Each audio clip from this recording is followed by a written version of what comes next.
मनाचा वेध घेणारे news channel star city one. राज्यातील आणि देशातील राजकीय घडामोडी पाहण्यासाठी आणि इतरही बातम्या पाहण्यासाठी सबस्क्राइब करा स्टार सिटी वन। सोयी नाहीत अशा सुखसोयी सिंधुदुर्गासाठी आहेत। आता सार्वजनिक नाही, गणेश चतुर्थी येणारा 27 ऑगस्टला येत आहे। मुंबईचे चाकरमानी मोठ्या प्रमाणात कोकणात येतात आणि म्हणून ट्रेनी एक्स्ट्रा सोडण्यात येत आहेत।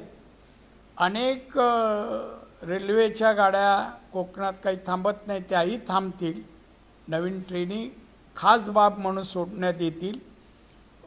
हायवे आहेच, त्याशिवाय चिपी विमानतळ मध्ये मुंबई सिंधुदुर्ग ही पण वाहतूक मोठ्या प्रमाणात सुरू होईल। त्याप्रमाणे येणाऱ्या कॅबिनेटला प्रस्ताव पास होऊन सवलतीच्या दरात सिंधुदुर्गात येणाऱ्या विमानांना पेट्रोल मिळणार आहे।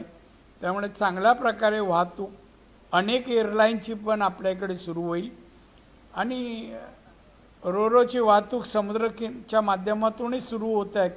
कमीत कमी वेळात सिंधुदुर्गात मुंबईकर येतील, चाकरमानी येतील आणि गणेशाची पूजा करतील। या सगळ्या सुखसोयी, सगळे व्यवस्था आणि अनेक गोष्टी होत आहेत, किल्ल्यावर होत आहेत। काय पाण्याच्या धबधबा एक टुरिझम म्हणून पाण्याच्या धबधब्यावर सुखसोयी केल्या जात आहेत। एकंदरीत सिंधुदुर्ग जिल्हा महाराष्ट्राच्या नकाशावर एक विकसित जिल्हा